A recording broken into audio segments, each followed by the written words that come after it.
Well, welcome, folks, to another glorious day in God's creation. And now a few words from Emmett Fox.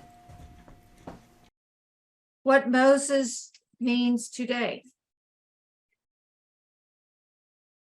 Moses was a man of extraordinary understanding of God and of man.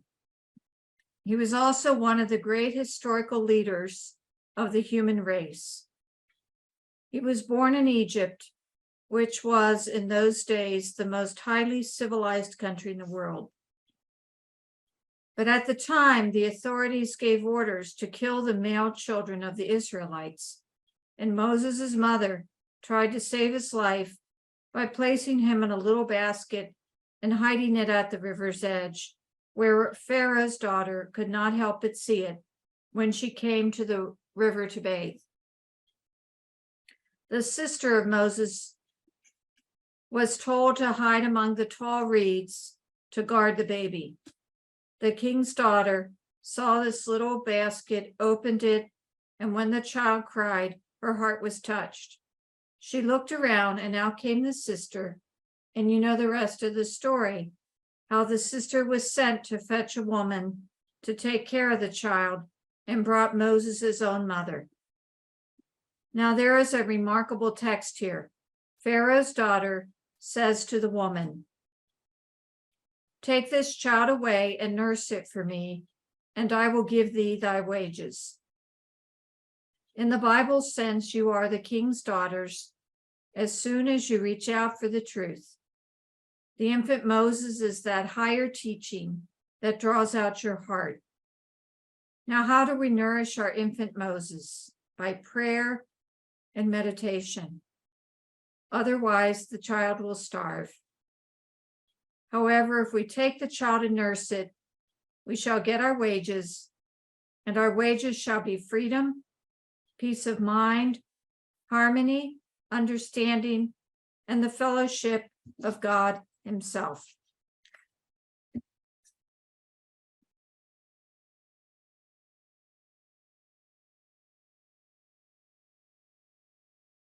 Well, today I'm going to continue the conversation on the joy of suffering not. Last week, I talked about the advantages to the church of convincing people they're supposed to suffer. And they are worldly advantages as opposed to spiritual growth. Today, I want to talk, sort of approach it from the common belief among many different faiths that we're supposed to suffer. We need to suffer as part of our spiritual walk. And I'm going to hit a lot of different concepts, and I'm not arguing for any of them necessarily, but let's understand what a common take on living in this plane, as Emmett Fox puts it, and where we can go or how we can respond when we encounter difficulties. When I was first working on this, one of the founding statements was one I remembered from Ben Franklin: that which hurts educates. And my experience has been, if there's something I need to learn, first I get hit with the brush of a feather, and then it's a twig across the cheek. And if I still remain obtuse, sooner or later I'm going to get hit with a 2x4 or an 8x8. We can choose not to learn, or we can choose to be open to the learning, and life gets a lot easier. Richard Rohr, in one of his writings, writes, Jesus says, "There's only one sign I'm going to give you, the sign of the prophet Jonah." And he references Luke 11:29. Sooner or later, life is going to lead us, as it did Jesus, into the belly of the beast, into a situation we can't fix, we can't control, and we can't explain or understand. That's where transformation most easily happens. That's when we're uniquely in the hands of God. And then he says, addressing further now, and so people listening to this, if you are years from now, understand this is in the midst of all the turmoil in the world in 2023. Right now, it seems the whole world is in the belly of the beast together. But we are also safely held in the loving hands of God, even if we do not yet fully realize it. All of us experience the absurd, the tragic, the nonsensical, the unjust, but we do not all experience pain in the same way. So try not to judge others too harshly for their reactions. We don't know what has brought them to this point. However, if we could see all our wounds as the way through to their transformative effect, as Jesus did, then they would become sacred wounds, not something to deny, disguise, or export to others. The genius of Jesus' teachings is that he reveals that God uses tragedy, suffering, and pain, betrayal, and death itself, not to wound or punish us, but to bring us to a larger identity. So remember that Richard Rohr comes from the Catholic tradition, and my understanding, my experience of the Catholic tradition is there's a great deal of emphasis on the value, the joy of suffering. But notice that he's using it and presenting it as a way of motivating ourselves, moving ourselves into a greater connection with the divine. In another writing of his, titled "What is Suffering?" he says, pain teaches a most counterintuitive thing, that we must go down before we even know what up is. He goes on, I would define suffering very simply as whenever you are not in control. If religion cannot find a meaning for human suffering, humanity is in major trouble, he writes. All healthy religion shows you what to do with your pain. Great religion shows you what to do with the absurd, the tragic, the nonsensical, the unjust. If we do not transform this pain, we will most assuredly transmit it to others, and it will slowly destroy us in one way or another. Surprisingly, suffering itself, he writes, often brings deep meaning to the surface to those who are suffering and also to those who love them. Now, as I was reading this, I was reminded of the writings and the experience of Viktor Frankl. He was a psychiatrist, a psychologist. He survived the Nazi death camps where so many died. And in his psychiatric practice, he emphasized working with many of the survivors who, like himself, were haunted by the fact that somehow they had survived when, in many instances, their wives, their children, their parents had all been tortured and murdered by the Nazi fiends and their supporters. Because remember, it wasn't just the Nazis. It was everyday folk who joyously jumped onto the bandwagon of persecution and murder and torture of others, not just Jews. Homosexuals were the same, gypsies were the same. Those are the three I know about. Anybody who was different. The thing was, the people he was working with were often in such emotional pain that they even questioned their right and desire to exist, to live. And he developed a counseling strategy called logotherapy. And in a minute, you'll see how that ties in with what Richard Rohr wrote. Here's a brief definition of logotherapy, far more concise than I could do. Logotherapy is a therapeutic approach that helps people find personal meaning in life. It's a form of psychotherapy that is focused on the future and on our ability to endure hardship and suffering through a search for purpose. And Frankel wrote the book, Man's Search for Meaning. He believed that humans are motivated by something called a will to meaning, which is the desire to find meaning in life. He argued that life can have meaning even in the most miserable of circumstances, and the motivation for meaning, for living, comes from that, finding that meaning.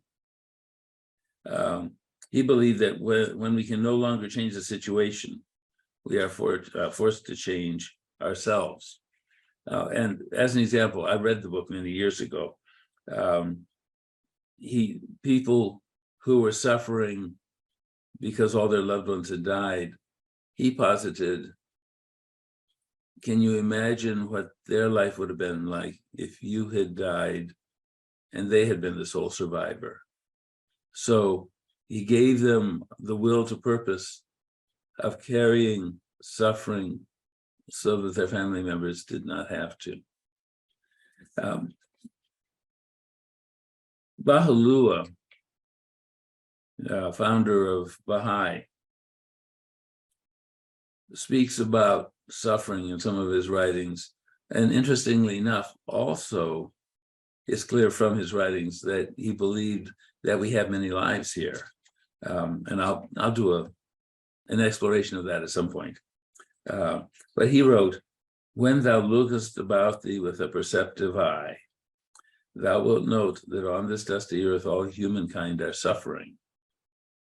Here no man is at rest as a reward for what he hath performed in former lives. Nor is there anyone so blissful as seemingly to pluck the fruit of bygone anguish. If a human life with a spiritual being were limited to this earthly span, then what would be the harvest of creation?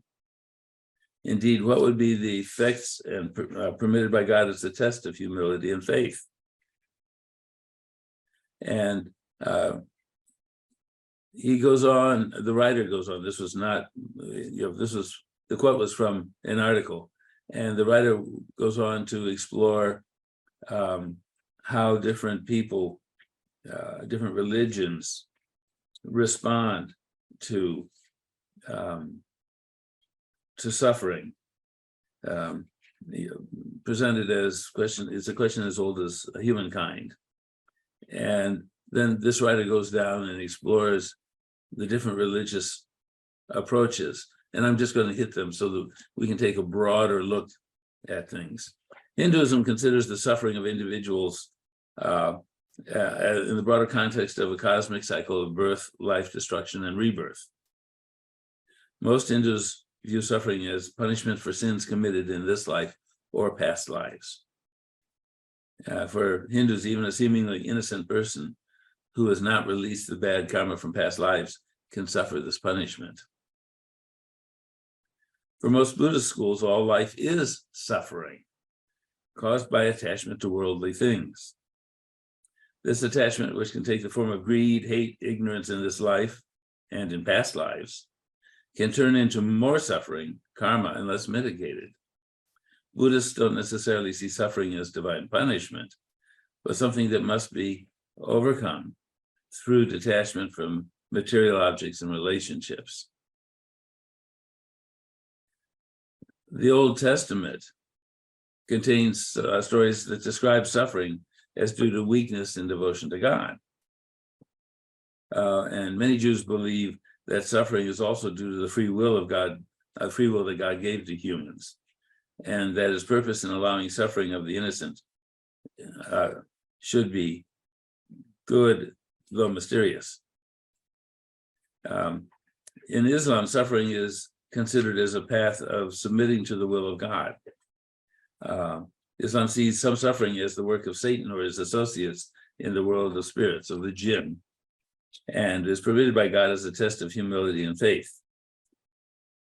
And they believe that suffering and adversity strengthen personal faith, and also that pain often leads to repentance, to prayer, and to good works. And then Christianity has taken the concept of Adam and Eve as justification for the existence of suffering. And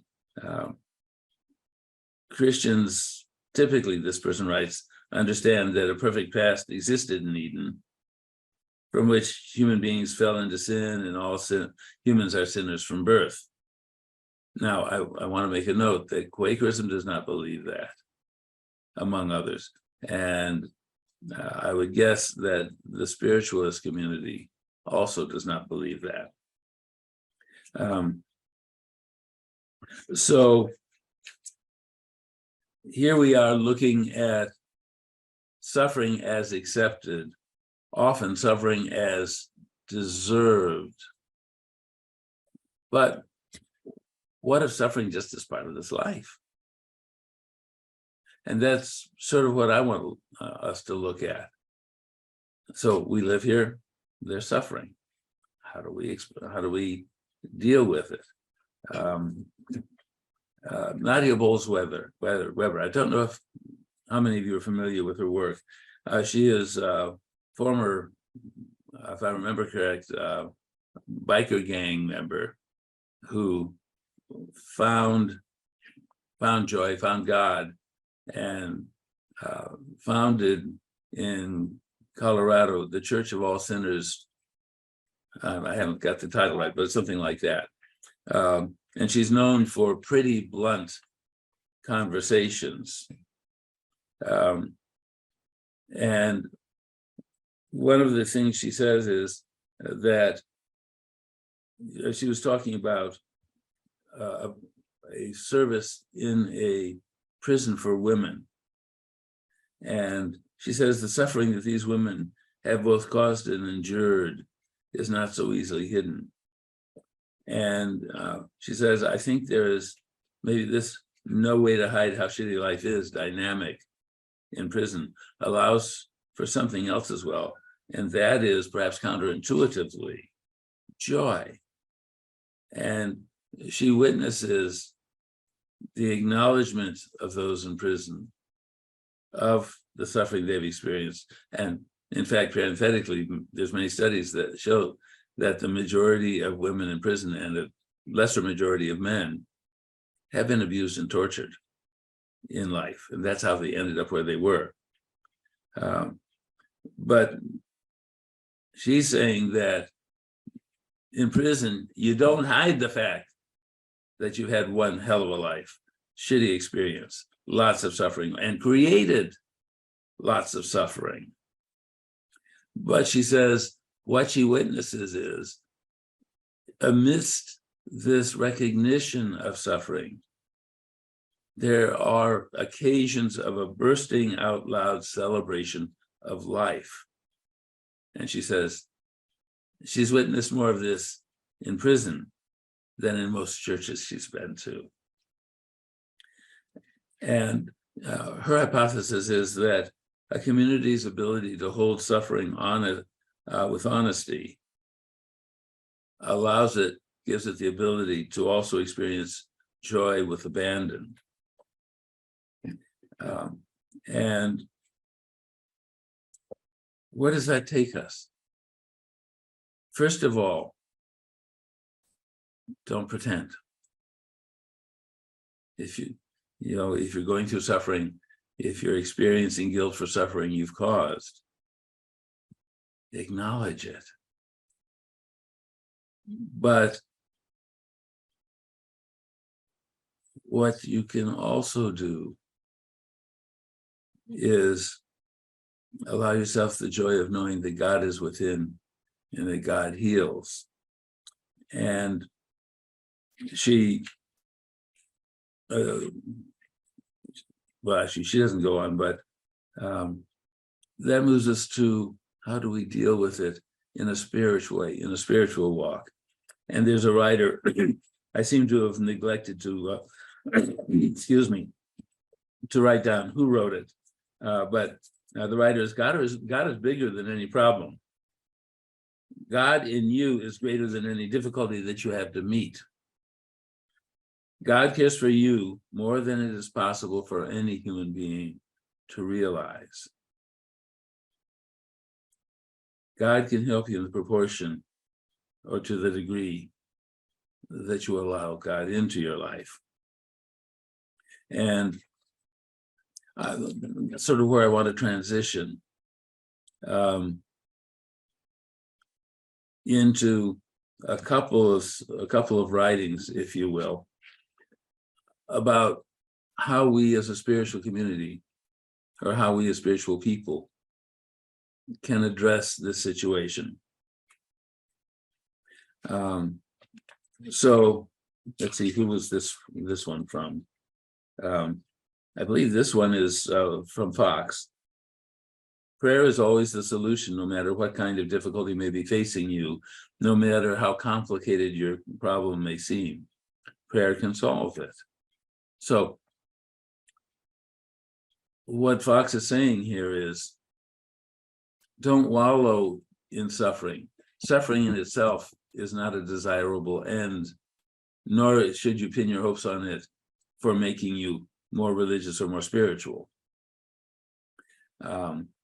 So no matter how complicated your problem may seem, prayer can solve it. Of course, you will also take whatever practical steps seem to be indicated. Notice there's a recipe here. And if you do not know what steps to take, prayer will show you. Prayer is constantly bringing about the seemingly impossible. And there is no conceivable problem that has not at some time been solved by prayer. When we remember that God is really is omnipotent, untrammeled by what we call time, space, or matter, or the vagaries of human nature, it is easy to see that there can be no limit to the power of prayer. You can pray about a problem and solve it at any stage. But of course, the earlier you tackle it, the easier your work will be. And then Brother Mandus of the World Healing Crusade, and by the way, they offer they send out a free quarterly magazine. If you just look up World Healing Crusade in Blackpool, England, and get on the list, it's a wonderful devotional with a spiritual approach that will be very comfortable to all of us here. He wrote in his spring 2023, well, he's long dead, but those who continue the World Healing Crusade presented this from one of his writings. He said, "I know all things are possible when I keep in the higher consciousness, but when I become focused on outer troubles or difficulties, confusion soon becomes manifest. So, sensible and simply, I hurry back to safety, and the Father gently clears my mind and fills my needs again. As I look back over the unfolding of my mission, which was the founding of the World Healing Crusade, I see how many mistakes were made. With earnest zeal, I would often clamor in prayer for a healing of each patient, instead of simply entering the kingdom and letting God do all that is necessary. So often did myself intervene that I marvel at some of the healings as being possible at all. Our only real need is to know that our Father is right here at all times, and we should simply give ourselves to him for all our aches and troubles to be smoothed away. Where perfection is, imperfection cannot exist." So I think that is where I want us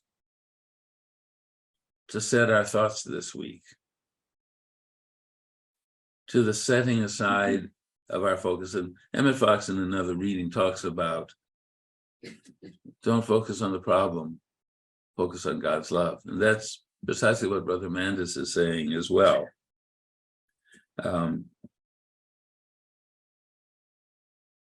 This can be a part of our understanding of our walk, no matter what our belief pattern is. And then I noted, and I've already sat down on the floor, but I'll pull it back up again, that there was a really nice blessing that Nadia Bowles-Weather had in this particular I don't know if you'd call it a blog or email. And you might look her up too. She always has really interesting writings. So we'll close with this. As you wander through your bafflingly painful and breathtakingly beautiful life, may you find the most honest words possible to speak of it all. May you find people who will not say stupid shit to you when the bottom has fallen out. And may they not try and fix you, but simply allow their tears to join yours, soaking the holy ground of your broken heart until that same heart is filled again with the joy that comes from a perfectly timed fart joke. Oh, there you go. So, yeah, so it says, there you go. So joy, humility, allowing the God within and around to do without our interference. To me, that's a far preferable approach to suffering than suffer because it's good for you and it deepens your spiritual values. I don't think we need to. Things go wrong here just because they go wrong. And I'm not a fan of saying, well, God wanted it this way so you'd become a better Christian. How do you know that? Life is life. We have free will. But we don't have to stay in the suffering. We don't have to decide that we gotta suffer because that's what God wants, or because that's how we're going to get closer to God. Walk in the light, wherever you may be. It's an old Quaker song. And that's the way to live a full, joyous life, even in the face of whatever difficulties come our way. Walk in the light, wherever you may be. As you wander through your bafflingly painful and breathtakingly beautiful life, may you find the most honest words possible to speak of it all. May you find people who will not say stupid shit to you when the bottom has fallen out. And may they not try and fix you, but simply allow their own tears to join yours, soaking the holy ground of your broken heart until that same heart is filled again with the joy that comes from a perfectly timed fart joke.